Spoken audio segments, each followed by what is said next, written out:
Hi hello வணக்கம். எல்லோரும் எப்படி இருக்கிறீங்க? வாங்க இன்றைக்கி சூப்பரான மீன் குழம்பு, நெத்திலி மீன் குழம்பு, நெத்திலி வறுவல், அப்புறம் சிக்கன் வறுவல், வெஜிடபிள் பிரியாணி எல்லாம் செஞ்சுக்கலாங்க. அதை விட முக்கியமாக சூப்பரான வெள்ளை சோள பணியாரம் செஞ்சுக்கலாம். ஃபஸ்ட்டு இப்போ நம்ம மீன் குழம்பு வச்சுக்கலாங்க.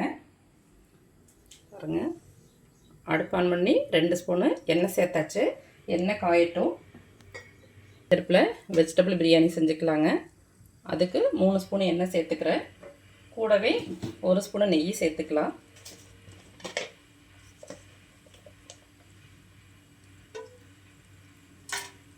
ரெண்டுமே காயட்டும். மீன் குழம்புக்கு 1 ஸ்பூன் வெந்தயம் சேர்க்கலாம். நல்லா வெந்தயம் பொன்னிறமாக வறுபடட்டும். 2 பிரியாணி இலை கிள்ளி சேர்த்துக்கலாம். மீதியெல்லாம் பட்டை கிராம்பெல்லாம் நான் பொடியை அரைச்சிட்டேங்க. இப்போ 3 பெரிய வெங்காயம் சேர்த்துக்கலாம்.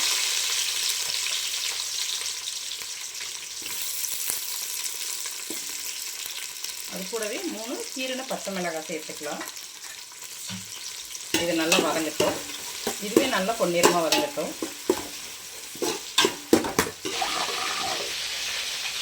இன்னும் கூட கொஞ்சம் வதங்கணும். பாருங்கள், நல்லா பொன்னிறமாக பொரிஞ்சு வந்துருச்சு. இப்போ நல்லா பொடியாக நறுக்கின சின்ன வெங்காயம் நிறையவே சேர்த்துக்கிறேன். கூடுதலாக 2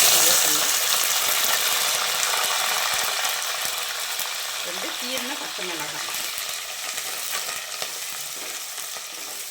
சேர்த்து நல்லா வதக்கிக்கலாம். வெங்காயம் நல்லா வதங்கி வரட்டும் பொன்னிறமாக. இங்கேயும் நல்லா வெங்காயம் பச்சை மிளகாயெல்லாம் வதங்கிட்டு இருக்கு. நல்லா பாருங்கள், வெங்காயம் நல்லா ஓரளவுக்கு பொன்னிறமாக வதங்கிட்டு வருது. நம்ம இப்போ தக்காளியும் சேர்த்துக்கலாம். நான் 3 தக்காளி சேர்த்துருக்குறேன். கூடவே தக்காளி கொஞ்சமாக கல்லுப்பு சேர்த்துக்கலாம். சேர்ந்து வதங்கட்டும். என்ன தான் மீன் குழம்பு சிக்கன்லாம் செஞ்சாலும் ஸ்கூலுக்கு நம்ம நான்வெஜ் கொடுக்க முடியாதுங்க. அதனால வெஜிடபிள் பிரியாணி செஞ்சுக்கலாம். இன்னுமே கொஞ்சம் வதங்கட்டும். அது அப்படி வதங்கிட்டு இருக்கட்டும். நம்ம மீனுக்கு மசாலா போட்டு வச்சுக்கலாம். பாருங்கள், இதில் 1 கிலோ நெத்திலி மீன் இருக்குது. நம்ம அவ்வளோவும் குழம்பு வைக்க தேவையில்லை. கொஞ்சமாக பொரிச்சிக்கலாம். இதில் க்ளீன் பண்ணுறது தாங்க பெரிய வேலையே. குட்டி மீனாக இருக்கிறதுனால குடல் எடுக்கிறது கஷ்டமாக இருக்கும். எடுத்துக்கலாம். இதில் நம்ம மசாலா சேர்த்துக்கலாம்.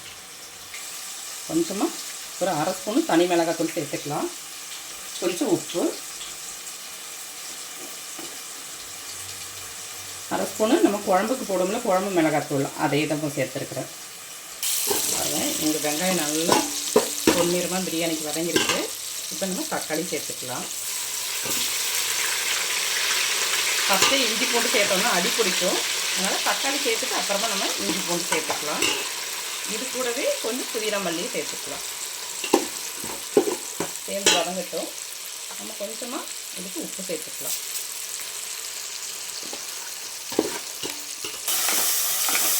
இங்கேயும் நல்லா வதங்கிட்டுருக்கு. தக்காளி இன்னும் கூட கொஞ்சம் மசிஞ்சு வரட்டும். தக்காளியெல்லாம் நல்லா மசிஞ்சு வந்துருச்சு. இப்போ நம்ம மசாலா சேர்த்துக்கலாம். ஒரு 1/4 ஸ்பூனு தனி மிளகாத்தூள் சேர்த்துக்கலாம். மசாலா சேர்க்கும் போது அடுப்பை சிம்மில் வச்சுக்கோங்க. ஸ்பூனுக்கு குழம்பு மிளகாத்தூள்,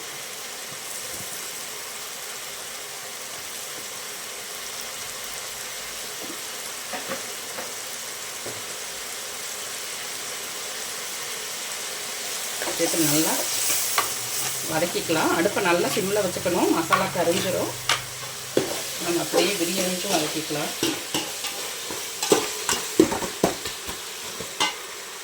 இப்போ நம்ம புளி தண்ணி சேர்த்துக்கலாம். மீன் குழம்புக்கு புளி தண்ணி சேர்த்துக்கலாம்.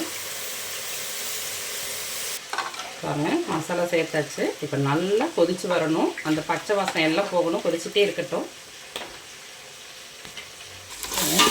தக்காளி வெங்காயம்லாம் நல்லா வதங்கி வந்துருச்சு. இப்போ நம்ம இஞ்சி பூண்டு பட்டை கிராம்பு ஏலக்காய் சோம்பு எல்லாமே சேர்த்து அரைச்சிருக்க பேஸ்ட்டாக அதை நம்ம சேர்த்துக்கலாம்.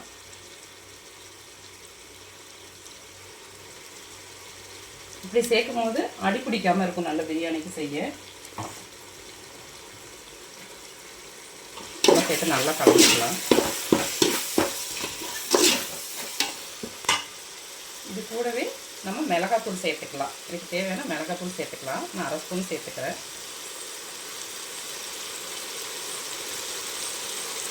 கொஞ்சமாக மல்லித்தூள் சேர்த்துக்கலாம். சேர்த்து இஞ்சி பூண்டு சேர்த்த பிறகு அடுப்பை நல்லா சிம்மில் வச்சுக்கணும். இப்படி மிளகாத்தூளும் நம்ம எண்ணெயிலே போட்டுட்டோன்னா நல்லா கலராக கிடைக்கும், ப்ரௌன் கலராக கிடைக்கும் நல்லா பிரியாணி. பாருங்கள், சூப்பராக இருக்குது. நல்லா வதங்கட்டும். இப்போ நம்ம காய்கறியெல்லாம் சேர்த்துக்கலாம். பச்சை பட்டாணி சேர்த்துக்கிறேங்க. கூடவே கேரட் பீன்ஸ் சேர்த்துக்கலாம். எல்லாம் சேர்த்து நல்லா கலந்துக்கலாம். 2 நிமிஷம் வெந்து வரட்டும். ஏன்னா பட்டாணி ஊற வச்சாச்சு, இருந்தாலும் வேக கொஞ்சம் டைம் எடுக்கும். அதனால் மசாலா வதங்கட்டும். கொஞ்சமாக புதினா மல்லித்தழை சேர்த்துக்கலாம். ஒரு 1/4 கப்பு தயிர் சேர்த்துக்கலாம். இது கூடவே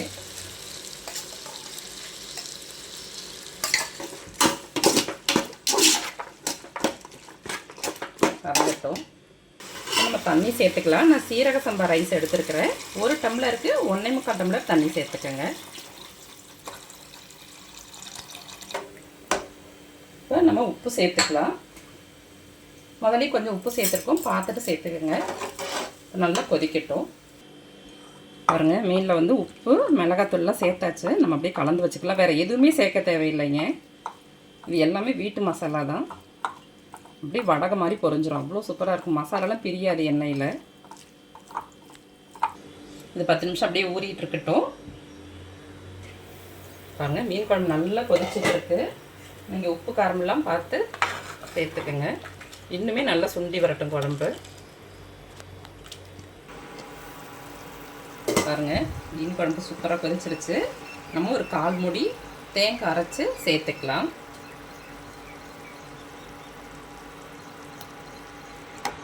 பாருங்கள், தேங்காய் சேர்த்து ஒரு கொதி வரட்டும். நம்ம மீன் வந்து குட்டி குட்டி மீனுங்கிறதுனால நம்ம போட்ட உடனேயே அடுப்பை ஆஃப் பண்ணிடணும் ஒரு 2 நிமிஷத்துலையே. அதனால் தேங்காய் போட்டு ஒரு கொதி வரட்டும். பாருங்கள், இன்னும் பிரியாணி வந்து இன்னும் தண்ணி கொதிக்கலை. தண்ணி நல்லா கொதிக்கணும். அது வரைக்கும் வெயிட் பண்ணலாம். பாருங்கள், சூப்பராக மீன் குழம்பு கொதிச்சிருச்சு. நம்ம இப்போ மீனை சேர்த்துக்கலாம். மீன் சேர்த்து ஒரு 2 நிமிஷம் தாங்க, கிளறிட்டே இருக்கக்கூடாது. குட்டி குட்டி மீன் உடஞ்சிரும். பாருங்கள், மீனெல்லாம் சேர்த்தாச்சு. அப்படியே ஒரு 2 நிமிஷம் அப்படியே இருக்கட்டுங்க. பாருங்கள், உலை கொதிச்சிருச்சு. இப்போது ஒரு 1/2 மூடி லெமன் புழிஞ்சு விட்டுக்கலாம். நம்ம அவசரமாக செய்யும் போது தாங்க சொல்லுவாங்கள்ல, அவசரத்தில் அண்டாக்குள்ளே கையை விட்டால் கூட போகாதுன்னு. அந்த நேரத்தில் எல்லாம் நடக்கவும் சிலிண்டர் தீர்ந்து போச்சு. பாருங்கள், நல்லா கொதிக்க லேட் ஆகிடுச்சு. நல்லா கொதிக்குது. இன்னும் கூட நல்லா கொதித்து வரணும். பாருங்கள், குழம்பு நல்லா ரெடி ஆகிடுச்சு. நம்ம இப்போ ஆஃப் பண்ணிக்கலாம். பாருங்கள், இங்கே கொதிச்சிருச்சு. நம்ம இப்போ அரிசி சேர்த்துக்கலாம். நான் சீரக சம்பா அரிசி தான் சேர்த்துருக்குறேன்.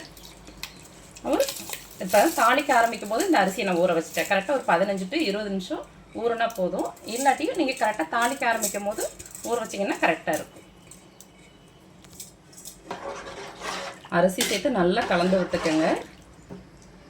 ஹை ஃப்ளேமில் இருக்கட்டும். இப்போ வந்து உப்பு காரம் புளிப்பு எல்லாம் கரெக்டாக இருக்குதான்னு அரிசி சேர்த்தது பிறகு பார்த்தோன்னா சரியாக இருக்கும் பிரியாணி. நீங்கள் பார்த்துக்கோங்க. இப்போ பாருங்கள், குட்டி குட்டி மீன் நம்ம கரண்டி போட்டு இப்படி உடச்சிடக்கூடாது.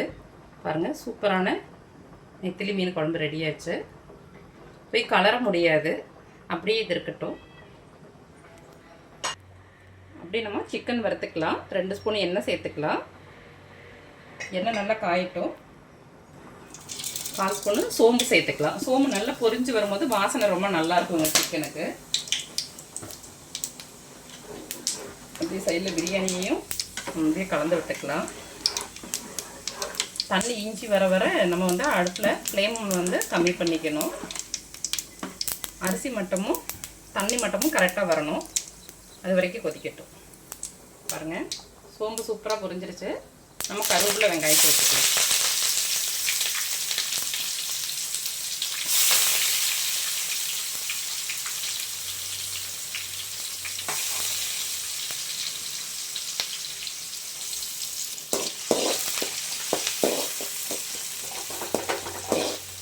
நல்லா வதக்கிக்கலாம். வெங்காயம் வதங்கி வரட்டும். வெங்காயம் நல்லா வதங்கிருச்சு. இப்போ நம்ம தக்காளி சேர்த்துக்கலாம். புரிஞ்சுட்டு ஒரே ஒரு தக்காளி போதும் சேர்த்துக்கலாம். அது கூடவே நம்ம இஞ்சி பூண்டு சேர்த்துக்கலாம். நான் கொஞ்சங்கிறதுனால நான் 1/2 கிலோ கறி தான் எடுத்துருக்கிறேன். அதனால் இஞ்சி பூண்டு பட்டை கிராம்பு ஏலக்காய் எல்லாம் ஒவ்வொன்று போட்டு அரைச்சிட்டேங்க.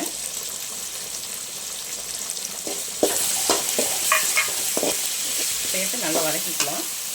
கொஞ்சமாக உப்பு சேர்த்துக்கலாம். பாருங்கள், இஞ்சி பூண்டு எல்லாமே நல்லா வதங்கிருச்சு. இப்போ நம்ம வந்து சிக்கனை சேர்த்துக்கலாம். நான் 1/2 கிலோ மட்டும் எடுத்துருக்கிறேன். நல்லா வதக்கிக்கலாம். இது 2 நிமிஷம் அப்படியே எண்ணெயிலே வதங்கட்டு. அதனால் கொஞ்சம் புதினா மல்லித்தழை சேர்த்தாச்சுங்க. பாருங்கள், ஓரளவுக்கு தண்ணி மட்டும் இஞ்சி வந்துருச்சு. நல்லா ஈவனாக வரணும். அப்புறமா நம்ம தம் போட்டுக்கலாம். பாருங்கள், கீழே இது மாதிரி ஒரு பழைய தோசைகளில் வச்சுட்டு பாருங்கள், அரிசி மட்டமும் தண்ணி மட்டமும் நல்லா ஈவனாக வந்துருச்சு. கிளறி விட்டுக்கலாம். ஒரு 75% இப்போ வெந்திருக்கும். நம்ம ஒரு 15 நிமிஷம் அப்படியே தம்மிலே வச்சிடலாங்க. கொஞ்சமாக மேலே நெய் சேர்த்துக்கலாம்.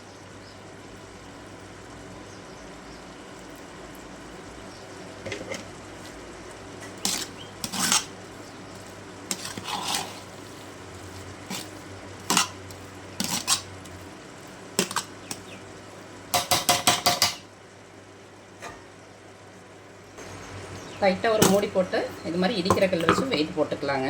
ஒரு 15 நிமிஷம் அப்படியே சிம்லேயே இருக்கட்டும். பாருங்கள், தண்ணி எதுவும் இதில் சேர்க்கலை, ஃப்ரையாக தான் வறுக்க போகிறோம். நல்லா வதங்கிட்டுருக்கு. கொஞ்சமாக நம்ம மிளகாத்தூள் சேர்த்துக்கலாம். தனி மிளகாத்தூள் கொஞ்சம் ஊறிட்டு இருக்கும். அதுக்கு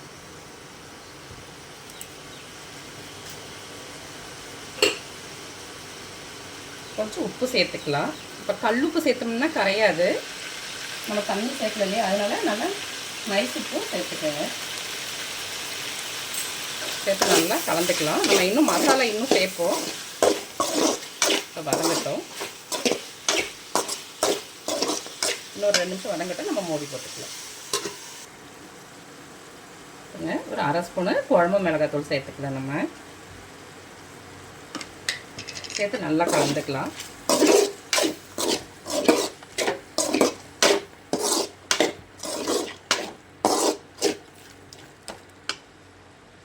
கூடவே மிளகு சீரகம் எல்லாம் நுணுக்குன பவுடர் கொஞ்சம் சேர்த்துக்கலாம்.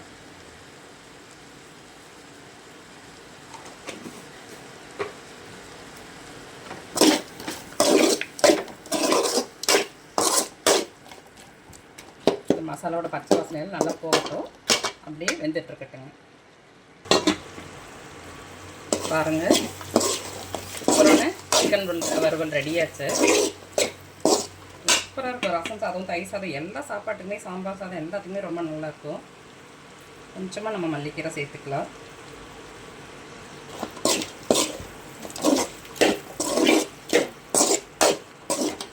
ரெடியாச்சுங்க. போய் இறக்கிடலாம். பாருங்கள், சூப்பராக ரெடியாச்சு. அடுத்து நம்ம பணியாரத்துக்கு தாளிச்சிக்கலாம். நம்ம சோள பணியாரம் தாங்க செய்ய போகிறோம். வெள்ளை சோள பணியாரம். அது தாளிச்சிக்கலாம். 2 ஸ்பூன் எண்ணெய் சேர்த்துக்கலாம்.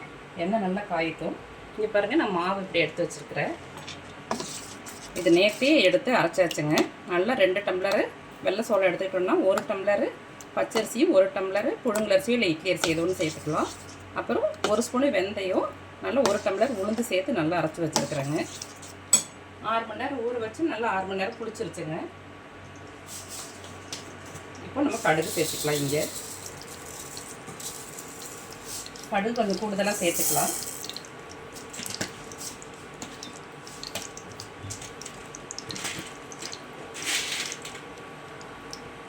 கடுகு பொரியட்டும். அப்படியே சைடில் நம்ம கடலைப்பருப்பு 1 ஸ்பூன் சேர்த்துக்கலாம். கடுகு நல்லா பொரிஞ்சிட்ருக்குங்க. கொஞ்சம் கடலைப்பருப்பு கொஞ்சம் பொரிஞ்சு வரட்டும்.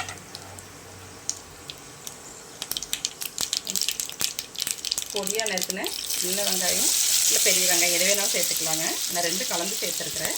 பொடியாக நறுக்குன பச்சை மிளகாய், நல்லா பொடியாக நறுக்குன கருவேப்பிலை, மல்லித்தழை எல்லாம் சேர்த்துக்கலாங்க. இதுக்கு ரொம்ப வதங்கணும் கிடையாது, ஏன்னா பணியாரத்தில் கூட நம்ம வேக வைக்க போகிறோம் இல்லையா, அதனால் லைட்டாக வதங்கினா போதும். எல்லாமே ஒன்றாவே சேர்த்து வதக்கிக்கலாம்.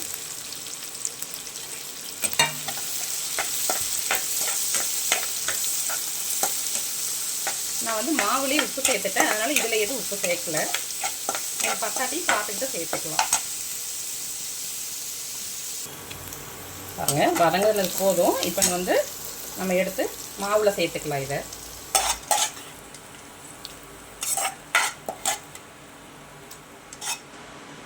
அப்படியே இருக்கட்டும், கலந்துக்க வேண்டியதாங்க. கலந்துட்டு பணியாரம் ஊற்றிக்கலாம். அப்படியே பணியாரத்துக்கு ஒரு சூப்பரான மல்லி சட்னி அரைச்சிடலாங்க. அடுப்பு ஆன் பண்ணி எண்ணெய் ஊற்றிக்கலாம். ஈரம் காயட்டுங்க.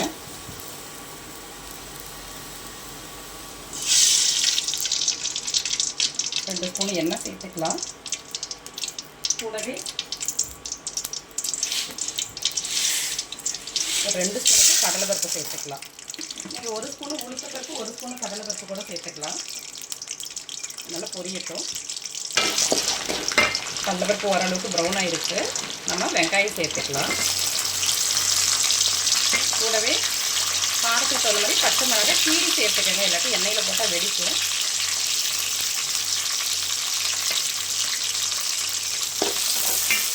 கூடவே ஒரே ஒரு சின்ன தக்காளி சேர்த்து நல்லா வதக்கிக்கலாம். கூடவே ஒரு 1/4 கப்பு தேங்காய் எடுத்து நான் பொடியாக கட் பண்ணி சேர்த்துக்கேன். நீங்கள் துருவி கூட சேர்த்துக்கலாம். இன்னும் கொஞ்சம் புளி, இதெல்லாம் சேர்த்து நல்லா வதங்கட்டுங்க. பாருங்கள், இங்கே சூப்பராக பிரியாணி ரெடியாக இருக்குது. 15 நிமிஷம் ஆச்சு. நம்ம அடுப்பு ஆஃப் பண்ணிக்கலாம். எவ்வளோ சூப்பராக வந்துட்டு பாருங்க.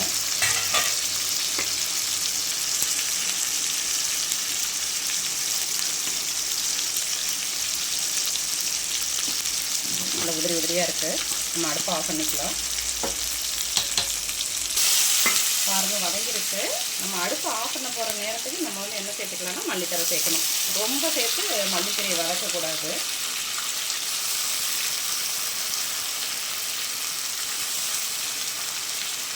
அப்படியே ஒரு கிளறி விட்டு ஆஃப் பண்ணிக்கணும்.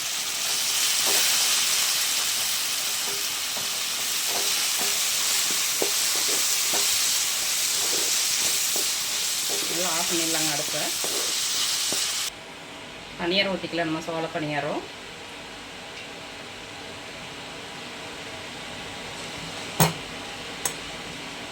எண்ணெய் சூடேறட்டுங்க.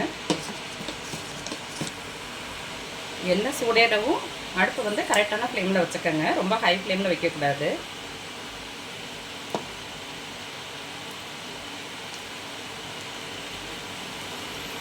நான் ஃபுல்லாக ஊற்றிட்டேன். ஆனால் ஃபுல்லாக ஊற்ற வேணாம். 3/4 குழி ஊற்றினா கரெக்டாக இருக்கும்னு நினைக்கிறேன். ஏன்னா இது நல்லா உப்பி வருங்க.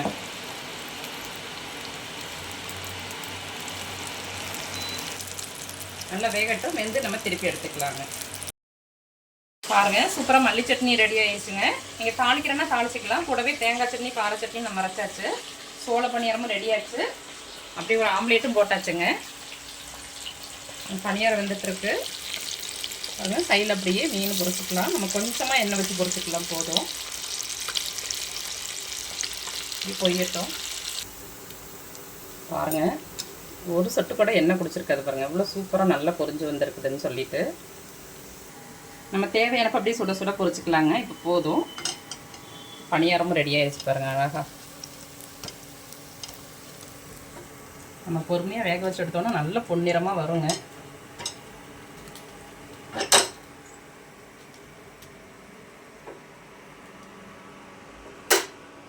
அப்படியே பாருங்கள் கூடவே பச்சடியே ரெடி ஆச்சு. வெள்ளரிக்காவும் வெங்காயமும் போட்டு பச்சடி ரெடி ஆயிடுச்சு.